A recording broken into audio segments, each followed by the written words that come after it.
Hello बच्चों, स्वागत है आप सभी का आपके अपने चैनल गॉड क्लासेस पर। तो बच्चों, आज की जो क्लास है उसमें हम टॉपिक करने वाले हैं इन्फ्रेंशियल स्टेट्स। ठीक है, इसके जो प्रीवियस ईयर क्वेश्चंस हैं वो हम यहाँ पर करने वाले हैं। तो प्रीवियस ईयर क्वेश्चन की जो सीरीज चल रही है, आई होप आपको इसमें काफ़ी हेल्प मिल रही होगी आपके एग्जाम की प्रिपरेशन में। और आपके एग्जाम की प्रिपरेशन के लिए गॉड क्लासेस ऐप के ऊपर क्वेश्चन बैंक और सैम्पल पेपर अवेलेबल हैं जो कि प्योरली अप्लाइड मैथमेटिक्स को ही डेडिकेटेड हैं। तो आपको अगर परचेज करना है तो डिस्क्रिप्शन बॉक्स में जाकर वहाँ से आप परचेज कर सकते हैं। सॉफ्ट कॉपी या हार्ड कॉपी, जिस भी फॉर्मेट में आप पढ़ना कम पसंद करते हैं उस तरह की फॉर्मेट में आप वहाँ पर ऑर्डर कर सकते हैं और अपनी बोर्ड एग्जाम की जो प्रिपरेशन है इन बुक्स की हेल्प से काफ़ी अच्छे से कर सकते हैं। तो अब यहाँ पर जो क्वेश्चन हम लेने वाले हैं इन्फ्रेंशियल स्टेट्स के प्रीवियस ईयर क्वेश्चन 2022 में जो क्वेश्चन था हमारे पास, सबसे पहले इसमें कहता है कि कंसीडर द फॉलोइंग हाइपोथेसिस। यहाँ पर हाइपोथेसिस आपको ऑलरेडी बना बनाया दे रखा है। A sample of 81 item. अब 81 आइटम का सैंपल था और उसका मीन 37.5 है, स्टैंडर्ड डेविएशन 5 है। Test the hypothesis at 5% level of significance, मतलब यहाँ पर हमें टेस्ट करना है, ये बताना है कि नल हाइपोथेसिस रिजेक्ट होगा या एक्सेप्ट होगा। तो हमारे पास यहाँ पर फार्मूला, क्योंकि जो आपको सैंपल दे रखा है वो 81 दे रखा है, तो यानी यहाँ पर आप फार्मूला जब लगाएंगे जेड टेस्ट के लिए, तो जब सैंपल आपके पास 30 या उससे ज़्यादा होता है तो वहाँ पर जेड टेस्ट में वो कन्वर्ट हो जाता है। तो फार्मूला आपके पास आ जाएगा sample mean minus hypothesized mean, यानी जिसको आपको कंपेयर करना है s divided by root n। तो सैंपल मीन आपको दिया रखा है 37.5 और जो कंपेयर्ड मीन है वो आपको दे रखा है 35। स्टैंडर्ड डेविएशन इसका 5 है और यहाँ पर ये रूट 81 हो गया। 37.5 में से 35 माइनस करेंगे आप तो 2.5 आ जाएगा, नीचे ये 5 आ गया। रूट 81 होता है 9 और ये 9 शिफ्ट हो जाएगा ऊपर की तरफ, यहाँ पर 5 से आप इसको कैंसिल करेंगे तो 0.5 इंटू में 9, यानी वैल्यू आ गई 4.5। अब ये वैल्यू और जो आपको वैल्यू दे रखी है, ये आपको वैल्यू दे रखी है 1.96। इससे अगर हम कंपेयर करें तो 4.5 जो है वो 9.6 से बड़ा है। ठीक है, यहाँ जो भी वैल्यू आएगी उसकी आपको मॉड वैल्यू देखनी है, चाहे पॉजिटिव हो चाहे नेगेटिव हो।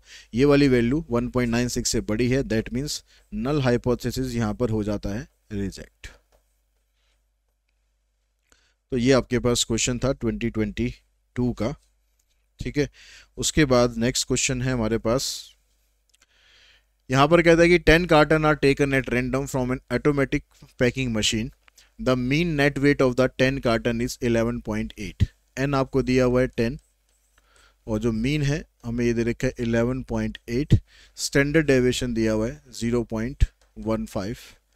अब does the sample mean differ significantly from the intended mean of 12 kg। जो हमें यहाँ पर कंपेयर करना है वो 12 kg ये है आपके पास। तो यहाँ पर जब आप नल हाइपोथेसिस बनाएंगे तो ये कह रहा है कि भाई इसके बराबर हो सकता है, और ऑल्टरनेट का मतलब है कि इससे डिफर हो सकता है। डिफर का मतलब कम भी हो सकता है या ज़्यादा भी हो सकता है। तो यहाँ पर नल और ऑल्टरनेट हाइपोथेसिस आप कैसे बनेंगे, टी वैल्यू निकालेंगे तो sample mean minus compared mean divided by S, यहाँ पर आ जाएगा रूट n माइनस 1, क्योंकि यहाँ पर सैंपल साइज आपका छोटा है, 10 कार्टन है। तो सैंपल मीन आपको दिया हुआ 11.8, कंपेयर्ड मीन है 12, स्टैंडर्ड डेविएशन 0.15 और यहाँ पर आ जाएगा 10 माइनस 1। इसमें से आप इसको माइनस करोगे तो ये 12 बड़ा है तो माइनस 0.2 आएगा, यहाँ पर 0.15 और ये आ जाएगा रूट 9 हो जाएगा। और रूट 9 को आप यहाँ ऊपर ले आएंगे इधर तो रूट 9 की वैल्यू 3 हो जाएगी। तो -2 अपॉन में इसका डेसिमल हटाएंगे, नीचे एक जीरो लगा देंगे, इसका डेसिमल हटाएंगे, ऊपर 2 जीरो लगा देंगे और रूट 9 आ जाएगा आपके पास 3। ठीक है, यहाँ से ये कैंसिल, 3 पंजे 15, 5 चौक 20, तो टी की वैल्यू आई है -4। लेकिन हमें इसकी मॉड वैल्यू देखनी है और जो वैल्यू आपको यहाँ दे रखी है जिससे आपको कंपेयर करना है वो 2.26 है। तो इसकी जो मॉड वैल्यू है ये इससे बड़ी है, इससे बड़ी होने का मतलब है कि नल हाइपोथेसिस हो गया रिजेक्ट।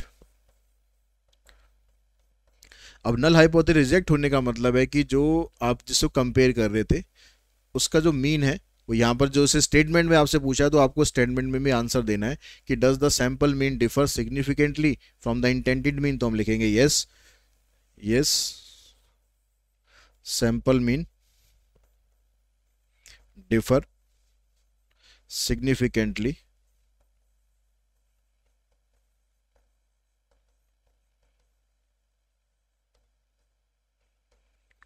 From 12 kg।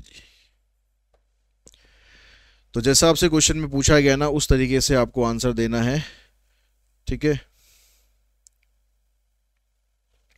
उसके बाद आप आते हैं नेक्स्ट क्वेश्चन पर। नेक्स्ट क्वेश्चन है, इसमें कहता है कि bulb producing factory claim that it's bulb has a mean life of 20 months. एक बल्ब प्रोड्यूसिंग फैक्ट्री है, तो वो क्लेम करती है कि उसके जो बल्ब है उसकी मीन लाइफ 20 मंथ्स है। तो ये तो कंपेयर्ड मीन है जिसको हमें टेस्ट करना है, ठीक है। A random sample of 8 such bulbs, 8 bulb का आपको सैंपल दिया हुआ है और उसकी जो लाइफ है वो आपको ये दे रखी है। अब यहाँ पर ना तो आपको सैंपल का मीन है आपके पास, ना सैंपल का स्टैंडर्ड डेविएशन है, तो ये दोनों चीज़ें पहले हमें निकालनी पड़ेगी। तो n हमें पता है बस कि n हमारे पास 8 है। तो सैंपल मीन निकालेंगे, तो सैंपल मीन के लिए जितना भी डाटा इन सबको प्लस करेंगे, 24, 22, 27, 18, 20, 24, 22, 19 और इसको कर देंगे आप 8 से डिवाइड, ठीक है। इन सब का सम करके 8 से डिवाइड करेंगे, हमारे पास तो आ रहा है 176, इसका सम आ रहा है, और 22 आ गया आपके पास मीन। अब सैंपल स्टैंडर्ड डेविएशन निकालेंगे, तो उसके लिए पहले आपको चाहिएगा सिग्मा एक्स आई माइनस मीन का स्क्वायर। तो एक्स आई, जितनी भी एक्स आई है सभी में से 22 को माइनस करके फिर उसका स्क्वायर करना है।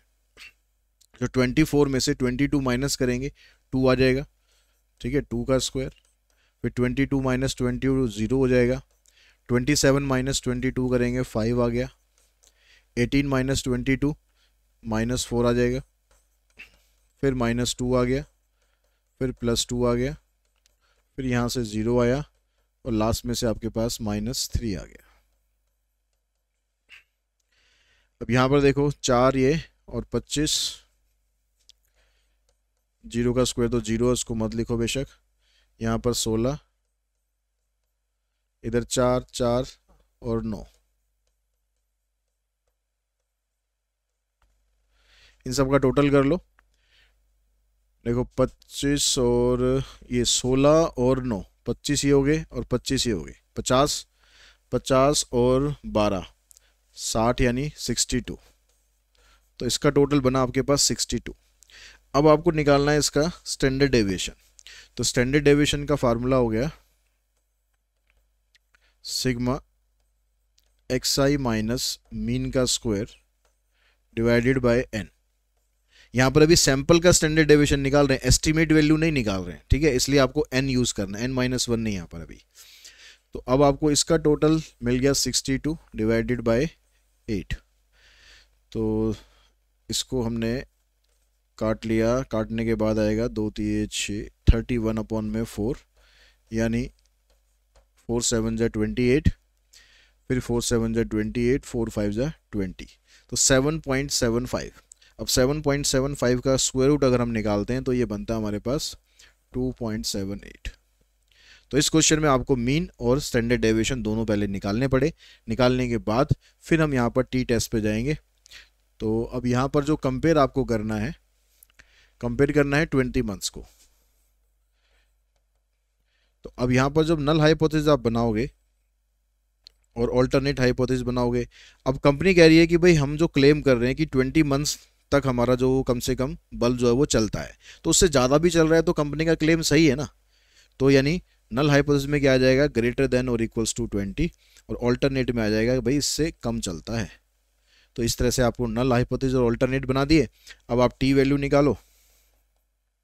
तो सैंपल मीन आपके पास कितना हो गया 22, जो कंपेयर्ड मीन है 20 है, सैंपल स्टैंडर्ड डेविएशन निकाला हमने 2.78 और डिवाइडेड बाय n-1 यानी 8 - 1, तो ये 2 आ जाएगा, यहाँ से √7 बचेगा, इधर आ गया 2.78।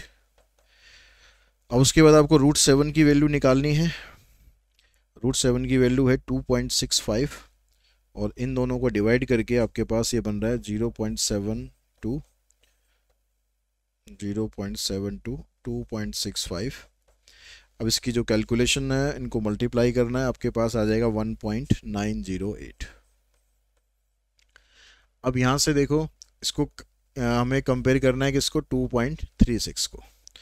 तो अब इसकी जो वैल्यू है, इसकी मॉड वैल्यू 1.908 की मॉड वैल्यू इससे छोटी रहेगी 2.36 से। तो छोटी होने का मतलब है कि जो नल हाइपोथेसिस है वो रिजेक्ट नहीं हो रहा। रिजेक्ट नहीं हो रहा मतलब नल हाइपोथेसिस जो है ये ठीक है। इसका ठीक होने का मतलब है कि जो कंपनी का क्लेम है वो ठीक है। तो कंपनी क्लेम इज राइट।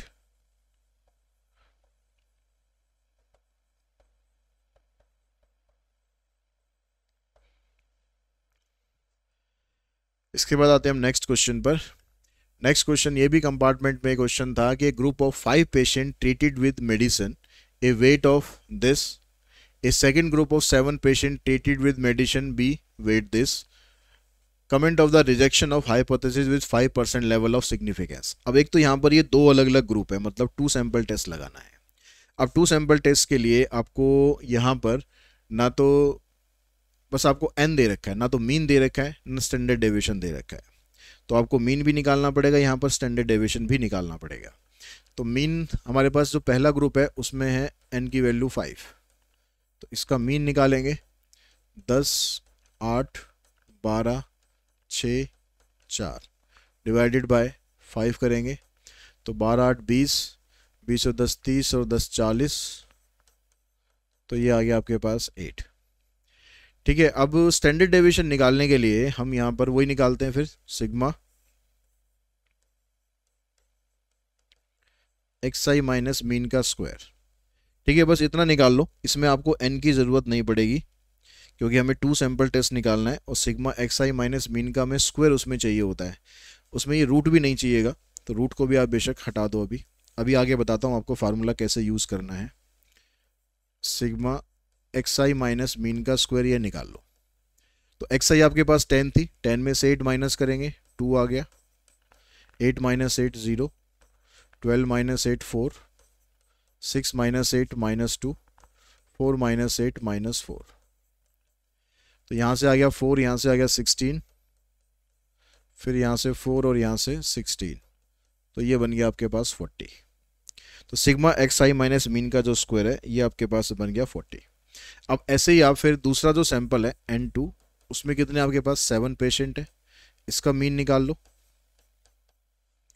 अब इसका मीन निकालेंगे तो आएगा आपके पास 14, 12, 8, 10, 6, 2 एंड 11 डिवाइडेड बाय 7। इन सब का टोटल करते हैं, टोटल करेंगे हमारे पास बनेगा 63,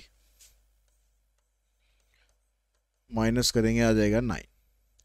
अब यहाँ पर आप निकालो सिग्मा y माइनस मीन का स्क्वायर। तो 14 माइनस 9 करेंगे 5 आ जाएगा, 12 minus 9, 8 minus 9, 10 minus 9, 6 minus 9, 2 minus 9 और 11 माइनस 9। यहाँ पर देखो 25, 9, 25, 9 और 1, इधर 1, 9, 49, 1, 9, 49 और इधर आ जाएगा 4। इन सब का टोटल करते हैं तो यहाँ से देखो 49 ये हो गया और ये 10 हो गया, ये 10 हो गया 20, 20 और 20 40, 45, 49, 49, 98। तो टोटल बन गया इन सब का 98। अब यहाँ पर आपको जो 2 सैंपल टेस्ट होता है उसमें आपको S की वैल्यू चाहिए होती है। तो S की वैल्यू अगर आपको अलग अलग दे रखी है तो ठीक है, आपको अलग अलग नहीं दे रखी है तो आप एक कंबाइंड वैल्यू निकाल सकते हो S की। इसका फार्मूला रहता है आपके पास सिग्मा xi माइनस मीन का square sigma yi minus mean का square divided by n1 plus n2 minus 2। ठीक है, इस तरह से आप S की वैल्यू निकाल सकते हो, इसलिए आपको यहाँ पर रूट वगैरह की ज़रूरत नहीं थी। इसकी वैल्यू आपके पास आई है 40, इसकी वैल्यू 98, N1 आपके पास 5 है, ये 7 है, -2, तो 8, 9 और 4 13, नीचे आ जाएगा 10, यानी आ जाएगा 13.8। तो हमारा S निकल गया, N1 N2, और जो मीन था हमारे पास वो आ गया। अब इसमें जो फार्मूला होगा टी टेस्ट का वो क्या बनेगा, इसमें होता है आपके पास डिफरेंस ऑफ मीन ऊपर, नीचे जब आप S निकाल लेते हैं तो इस S को आप बाहर रखेंगे, रूट के अंदर 1/N1 प्लस 1/N2। ठीक है, अगर हमारे पास S अलग अलग होता है तो ये S को हम अंदर शिफ्ट कर देते हैं, यहाँ S1 स्क्वायर आ जाता है, यहाँ पर S2 स्क्वायर आ जाता है। तो जैसा भी क्वेश्चन में आपको दे रखा ना वैसे आप फार्मूला यूज़ करना। अब जो सैम्पल मीन है, एक तो हमारा निकला है 8 और एक निकला है 9, S निकला है 13.8, N हमारे पास 1/5 था और यहाँ पर 1/7 था, ऊपर आ गया -1, नीचे 13.8, यहाँ पर आ जाएगा 7 5 12/35। ठीक है, अब इसको हमें सिंप्लीफाई करना है जी। तो ये जो √35 है ना, इसको तो आप ऊपर पहुँचा दो, तो ये बन जाएगा आपके पास -1/13.8, और ये आएगा आपके पास √35/12। तो यहाँ से आपके पास आ गया -1/13.8। अब यहाँ पर देखो 35 को अगर आप 12 से डिवाइड करते हो, आपको पता है कि 12 3 जा 36 होता है, तो ऑलमोस्ट 3 के बराबर ही है, तो उससे थोड़ा सा कम कर दो, मतलब √2.9 आ जाएगा, और √2.9 की वैल्यू निकालेंगे तो 1.7, आगे लिखने की कोई ज़रूरत नहीं है। ठीक है, 13.8, तो 1.7 को अगर आप 13.8 से डिवाइड कर लेते हैं तो आ जाएगा 0.123। तो ये हमारी टी वैल्यू आ गई। अब जो आपको यहाँ पर वैल्यू दे रखी है 1.812, तो उससे इसकी एब्सोल्यूट वैल्यू आप देखोगे तो छोटी पाएगी, mod of -0.123 is less than 1.812, और लेस आ गया तो इसका मतलब हो गया कि जो नल हाइपोथेसिस है ये रिजेक्ट नहीं होगा। तो ये रिजेक्ट अगर नहीं हुआ तो इसका मतलब हुआ कि बस यही बताना था कि रिजेक्ट होगा या नहीं होगा। ठीक है, उसके बाद आ जाते हैं हम नेक्स्ट क्वेश्चन पर। If the calculated value of t modulus of t less than value of t then the null hypothesis is, अगर यहाँ पर लेस देन आता है तो नल हाइपोथेसिस को हम रिजेक्ट नहीं करते हैं। रिजेक्ट नहीं करने का मतलब है कि हम उसको एक्सेप्ट कर लेते हैं। ठीक है, हाँ जी, तो नेक्स्ट क्वेश्चन देखिए, इसमें कहता था mean weekly sale of a 4 wheeler were 50 unit पर एजेंसी इन 20 एजेंसीज। 20 एजेंसीज है हमारे पास, हमने कहा कि भाई उनका जो मीन वीकली सेल है ना वो 50 यूनिट पर एजेंसी है, तो एन की वैल्यू 20 है, और जो मीन है कंपेयर्ड मीन जो है वो आपको ये दे रखा है 50 यूनिट। उसके बाद हमने किया यहाँ पर एडवर्टीजमेंट, तो एडवर्टीजमेंट में हमने देखा कि जो मीन वीकली सेल है वो हो गई 55। ठीक है, एडवर्टीजमेंट करने के बाद जो मीन वीकली सेल है ये हो गई 55, और स्टैंडर्ड डेविएशन आ गया इसका 10। अब यहाँ पर देखो जो 20 एजेंसीज थी पहले, हमने उसी पर ही दोबारा चेक करा है, तो यानी हमने यहाँ से सैंपल नहीं निकाला। तो सैंपल नहीं निकाला तो इसका मतलब यहाँ पर जो मीन आपको दिया हुआ है ये पॉपुलेशन का मीन दिया हुआ है, जो स्टैंडर्ड डेविएशन है ये पॉपुलेशन का ही दिया हुआ है। तो जब पॉपुलेशन का देते हैं तो उस केस में आपको जब टी फार्मूला यूज़ करते हैं तो sample mean minus mu naught divided by S upon में √n, यही वाला फार्मूला आप लगाएंगे, n-1 नहीं लगाएंगे, क्योंकि आप सैंपल यहाँ पर चूज नहीं कर रहे हो, आप पॉपुलेशन ही यूज कर रहे हो। और दूसरा यहाँ पर जो नल हाइपोथेसिस है वो क्या बनेगा, और ऑल्टरनेट क्या बनेगा, वो कह रहा है कि जो मीन वीकली सेल है वो 50 है। ठीक है, अगर एडवर्टीजमेंट करने के बाद भी मीन वीकली सेल हमारी इससे कम रहती है या इसके बराबर रहती है तो कोई फ़ायदा नहीं है। एडवर्टीजमेंट करने के बाद अगर ग्रेटर देन 50 हो गई तो हमारा इसका मतलब हम मानेंगे कि जो एडवर्टीजमेंट कैंपेन है वो सक्सेसफुल है। तो यानी यहाँ से अब टी वैल्यू आप निकालो, तो सैंपल मीन आपके पास 55 है, -50 डिवाइडेड बाय एस, एस आपको दिया हुआ यहाँ पर 10 हो जाएगा √20। 55 में से 50 माइनस करोगे तो आ जाएगा आपके पास 5/10 और इसके √20 को आप ऊपर लिख लो यहाँ पर √20। जो √20 है इसके अगर आप पेयर बनाते हो तो पेयर बन के आपके पास आ जाएगा 2√5। ये 5 2 10 हो गया, इससे कैंसिल, तो बचेगा √5। और √5 की जो वैल्यू होती है ये 2.23 समथिंग होती है। अब यहाँ से ये जो वैल्यू आई है इसको अगर हम कंपेयर करते हैं इस वाली वैल्यू से तो हम देखेंगे कि भाई वैल्यू हमारी ज़्यादा आ रही है। तो इसकी जो मोड वैल्यू है ये इससे ज़्यादा आ रही है। तो ज़्यादा आने का मतलब है कि नल हाइपोथेसिस रिजेक्ट हो जाएगा। रिजेक्ट होने का मतलब है इधर आ गया, इधर आने का मतलब है कि जो मीन वीकली सेल है हमारी बढ़ेगी। इसका मतलब है जो एडवर्टीजमेंट कैंपेन है वो सक्सेसफुल है, कैंपेन इज सक्सेसफुल। ठीक है, उसके बाद आते हैं हम नेक्स्ट क्वेश्चन पर। यहाँ पे कह रहा है for a student t test the test statistic t is given by, जो टेस्ट स्टैटिस्टिक का फार्मूला होता है वो हमारा फार्मूला ये होता है। अब ये क्वेश्चन आपके पास कंपार्टमेंट में आ गया। अब यहाँ पर भी आपको दो अलग अलग ग्रुप्स दिए हुए हैं, यानी 2 सैंपल टेस्ट का क्वेश्चन है। पिछले कंपार्टमेंट में भी 2 सैंपल टेस्ट का क्वेश्चन था, इसमें भी कंपार्टमेंट में 2 सैंपल टेस्ट है, इसलिए कंपार्टमेंट मत लेकर आना। The mean IQ of a group of 18 student from one area of a city was found to be 95 with a standard deviation of 10। तो आपके पास N1 जो है वो 18 दिया हुआ है, ठीक है, और मीन आपको दिया हुआ है यहाँ पर 95, स्टैंडर्ड डेविएशन दिया हुआ है, स्टैंडर्ड डेविएशन दिया हुआ है आपको 10। While the mean IQ of a group of 12 student, N2 दिया हुआ है यहाँ पर 12, और मीन आपको दे दिया 100, और स्टैंडर्ड डेविएशन दे दिया 8। तो यहाँ पर आपको सब कुछ दिया हुआ है। जैसे पिछले क्वेश्चन में आपको S निकालना पड़ा था, यहाँ पर S1 S2 दोनों आपको अलग अलग दे रखे हैं। Test whether there is significance difference between the IQ of the two group of the student at 1% level of significance. तो अब यहाँ पर हमें चेक करना है कि दोनों सिटीज़ की हमने जो स्टूडेंट्स का एग्जाम्पल लिए, सैंपल लिए हैं यहाँ पर, उन दोनों की IQ में कुछ सिग्निफिकेंस डिफरेंस है या नहीं है। ठीक है, तो हम यहाँ से जो फार्मूला है वो यूज़ करते हैं, x1 minus x2 divided by square root of S1 square by N1 plus S2 square by N2। तो सैंपल मीन आपको दोनों के दे रखे हैं कितने, 95 और 100।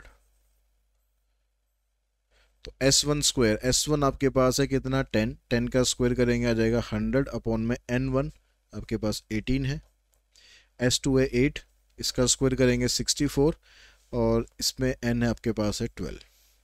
तो माइनस करेंगे, ऊपर -5 आ गया, नीचे आपके पास देखो इसको हमने काट लिया, 2 से काट लिया तो 50 अपॉन में 9, इसको 4 से काट लेते हैं, ये आ गया।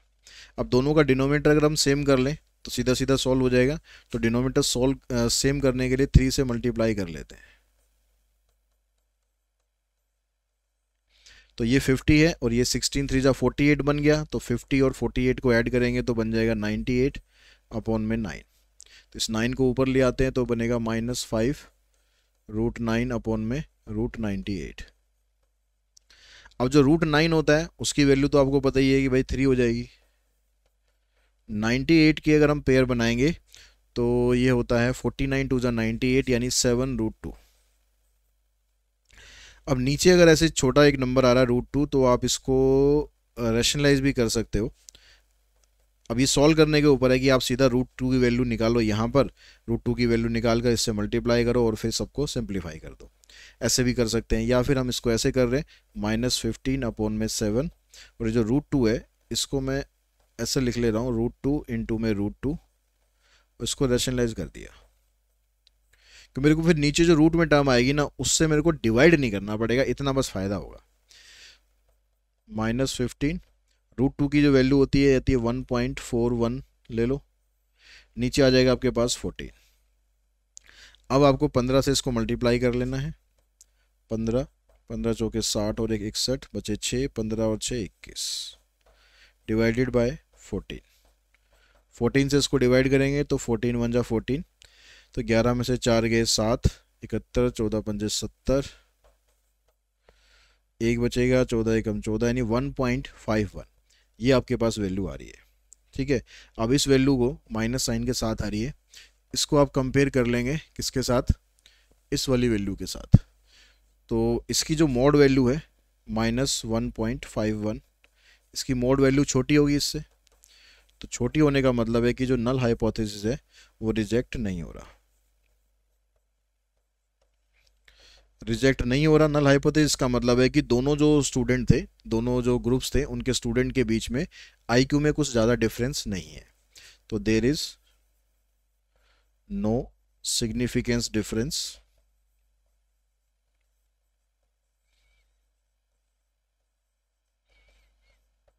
Between IQ of two groups of student।